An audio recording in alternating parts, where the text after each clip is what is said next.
नमस्कार शेतकरी बंधूंनो, आपण आलो होतो आपल्या मकाच्या वावरामध्ये. ही बघा, ही सगळी आपली मका ही खुरपून झालेली आहे. हे बघा, अशा पद्धतीने हे चिलू गवत उगलेलं होतं. तर हे बघा, या अशा पद्धतीने आपण हे खुरपून घेतलेलं आहे. तर ही मका तुम्हाला काय वाटतं, हे किती दिवसात येईल? तर हा चिलू गवत मारण्यासाठी कोणतं औषध फवारायला पाहिजे ते सुद्धा आम्हाला कळवा. कारण या लष्करी आळाईला आणि या चिलू गवताला मी खूप वैतागलेलो आहे. कारण आम्ही या मकाला खूप औषधं मारली, पण हे चिलू गवत काही मेलंच नाही. तर बघा, या अशा पद्धतीने आपण हे खुरपून घेतलेलं आहे. कारण आपल्याला पूर्णपणे लेबर मिळत नसल्यामुळे ही मी घरच्या घरी एकट्याने ही मका ही खुरपून घेतलेली आहे. तर हे बघा, या अशा पद्धतीने खुरपून घेतलेली आहे.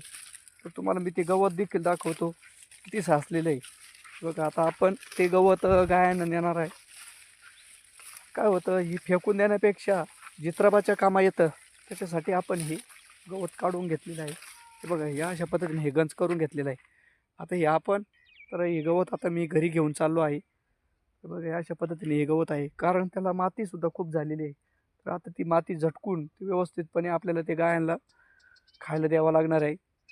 तर आपण युरिया देखील टाकणार आहे. तर ही आमची मका किती दिवसात येईल आणि तिला कोणता फवारा मारायला पाहिजे, तर ते सुद्धा आम्हाला कमेंट करून सांगा.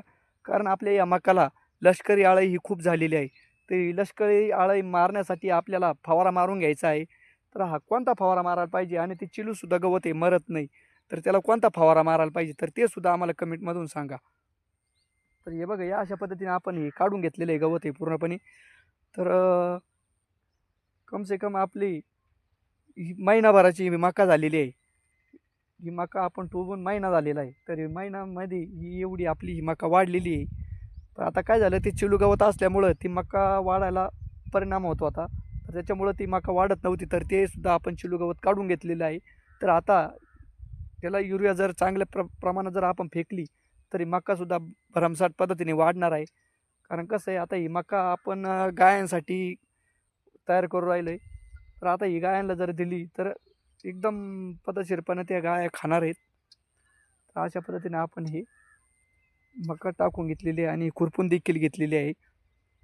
कारण काय होतं, जनावरांना खायला वेळेत काही मिळत नाही. गवत वगैरे वेळेला मिळत नाही. तर त्याच्यामुळं आपण ही मका आपण टाकून घेतलेली आहे. तर आता तिला कणसंसुद्धा आपल्या खूप भरमसाठ येणार आहे. ते बघा, या अशा पद्धतीने आहे. आणि जे गवत जे बाकीच्या पाठीमागं राहिलेलं आहे, ते सुद्धा आता या मकामुळं वसून जाणार आहे. तर तुम्हाला आपला आजचा व्हिडिओ कसा वाटला? जर तुम्हाला आवडला असेल, तर आम्हाला यूट्यूबला येऊन नक्की लाईक करा, शेअर करा आणि सबस्क्राईब करायला विसरू नका. All the best.